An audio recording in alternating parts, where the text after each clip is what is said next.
जय श्री कृष्णा।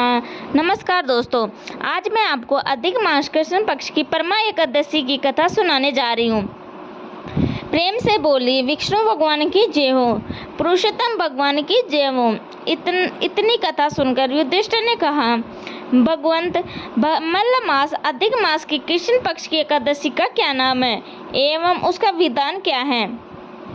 भगवान श्री कृष्ण ने कहा, राजन, पुरुषोत्तम मास के कृष्ण पक्ष की एकादशी का नाम परमा एकादशी है। यह भक्ति और मुक्ति दोनों को प्रदान करती है। इसके करने का विधान वही है जो पद्मिनी एकादशी व्रत करने का है। प्राचीन काल में एक कापिल नाम का एक नगर अत्यंत ही समृद्धिशाली एवं सुंदर था। उस नगर में एक धर्मात्मा ब्राह्मण अपनी स्त्री सहित निवास करता था। वह ब्राह्मण अत्यंत ही दीन और दरिद्र था। उसकी स्त्री परम धर्मात्मा और पतिव्रता थी। उसे जो भी कुछ मिले उसमें से वह अतिथियों का सत्कार कर बचा हुआ अपने पति को खिला देती। आप अपना खुद अनवर्त उपवास कर निराहार कर जाती थी। इस प्रकार करते करते उसका स्वास्थ्य बिगड़ने लगा और वह अत्यंत दुबली हो गई थी। यह देख ब्राह्मण बड़ा दुखी होकर अपने को हुई कोसने लगा कि जब मैं स्त्री का भरण पोषण ही नहीं कर सकता तो मुझे विवाह नहीं करना था। अपने मन में बहुत कुछ सोच विचार कर उसने अपनी स्त्री से कहा, प्रिय, मेरी वजह से तुम महान कष्ट भोग रही हो। यदि मुझे दरिद्र के साथ तुम्हारा विवाह न हुआ होता तो कदाचित तुम्हारी यह दशा न होती। अब तुम मुझे बताओ कि इस दरिद्रता को दूर करने के लिए क्या करूं? यदि तुम कहो तो मैं अब यहाँ से कहीं अन्यत्र जाकर धन उपार्जन करने का प्रयास करूँगा। अपने पति के ऐसे वचन सुनकर सुंदरी स्त्री ने कहा, प्राणनाथ, यह आप क्या कह रहे हैं? दासी से कहा, क्या अपराध हुआ जो आप दासी को त्यागने का विचार कर रहे हैं? आप कहीं न जाइए, अपने घर में ही रहिए। ब्राह्मणी के ऐसे वचन सुनकर ब्राह्मण चुप रह गया। संयोगवश एक दिन उसके घर महर्षि कौंडल्य जी आ गए। दोनों प्राणियों ने उनका यथाशक्ति आदर सत्कार किया। उसको भोजन इत्यादि कराकर ब्राह्मणी ने महर्षि के साथ हाथ जोड़कर प्रार्थना कर निम्रता पूर्वक कहा, मेरे स्वामी दरिद्रता से घबरा गए हैं, वह परदेश जाना चाहते हैं। सो हे प्रभु, कोई ऐसा व्रत मुझे बता लाइए कि जिसको करने से मेरे स्वामी इस दरिद्रता से छूट जाएं। ब्राह्मणी के ऐसे वचन सुनकर कौंडल्य जी ने कहा, महाभाग्य, तुम पुरुषोत्तम मास के कृष्ण पक्ष की परमा एकादशी व्रत करो, तुम्हारा मनोरथ सिद्ध होगा। इसी एकादशी के पुण्य फल और प्रताप से धनपति बन जाएंगे।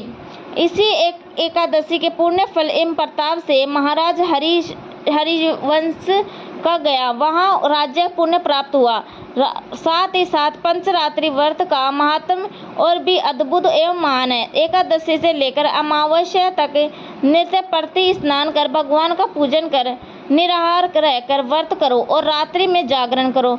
यह नियम 5 रात्रि तक बराबर चलावें तो अवश्य ही मनवांछित फल पावे और अंतकाल में विष्णु लोक जावें। और यदि 5 रात्रि तक केवल एक बार संध्या समय भोजन करे तो महान फल पावे।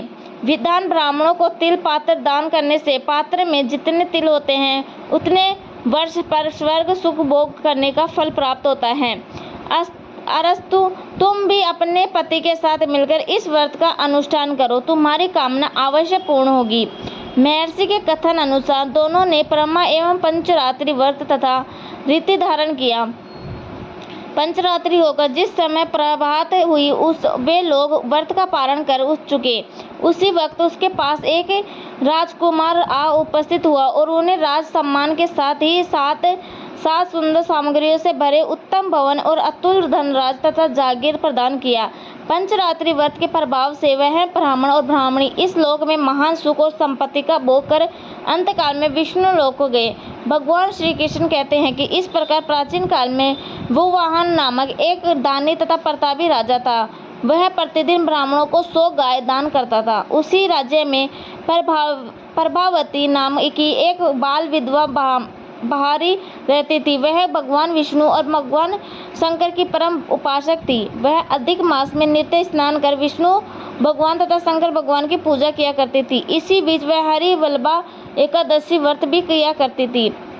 तो योग से विवाह और प्रभावती की मृत्यु एक दिन हुई थी।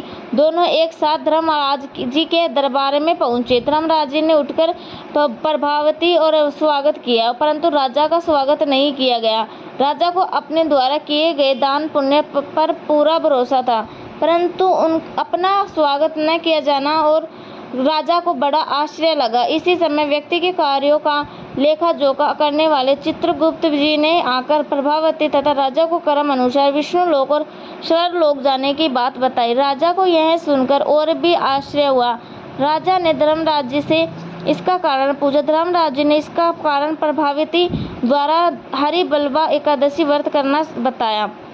भगवान श्री कृष्ण बोले, हे राजन, जिसने परमा एकादशी व्रत कर लिया उसका पुष्कर गंगा एवं अन्य तीर्थों की क्या आवश्यकता? गया जी ने में श्राद्ध करने की क्या जरूरत है? यह सब महान फल तो परमा करने से ही प्राप्त हो जाएंगे। जिस प्रकार दीपों में ब्राह्मण चतुर्पदों में गाय और देवता में इंद्र श्रेष्ठ है, उसी प्रकार महीनों में मल मास श्रेष्ठ कहा गया है।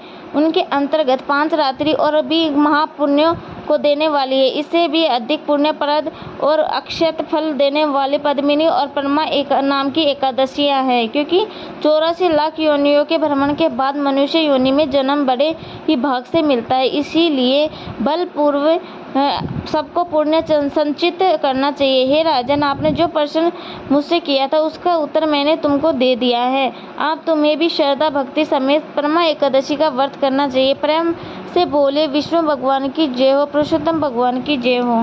पुरुषोत्तम मास में कहानी सुनाने जा रही हूँ। प्रेम से बोले, पुरुषोत्तम भगवान की जय हो, लक्ष्मी माता की जय हो। एक राजा था। उसका प्रण था कि वह रोज 1.25 मन आंवले का दान करके ही खाना खाया करता था। उससे उसका नाम आंवलिया राजा पड़ गया। एक दिन उसके बेटे बहू ने सोचा कि राजा इतने सारे आंवले रोजाना दान कर देता है, इस प्रकार तो एक दिन सारा खजाना खाली हो जाएगा। इसीलिए बेटे ने राजा से कहा कि आपका इस तरह दान करना बंद कर देना चाहिए। बेटे की बात सुनकर राजा को बहुत दुख हुआ और राजा की रानी महल छोड़कर घने जंगल में जाकर बैठ गए।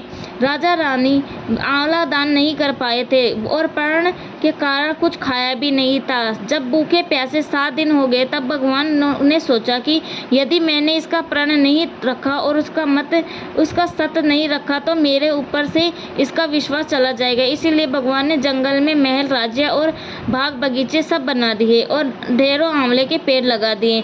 सुबह राजा रानी उठे तो देखा कि जंगल में उसके राज्य से भी 2 गुना राज्य बसा हुआ है। राजा रानी से कहने लगा कि रानी, देख कैसे रहते हैं, देख कहते हैं, सत्य मत छोड़िए, सुरमा सच छोड़िए मत, पत जाइए, सत्य की छोड़ी लक्ष्मी फिर मिलेगी, आए सत्य नहीं छोड़ना चाहिए, सत्य के बल पर फिर से लक्ष्मी पास आ ही जाती है। आओ नहा धोकर आंवले दान करें और भोजन करें। राजा रानी ने आंवले का दान करके खाना खाया और खुशी खुशी जंगल में रहने लगे।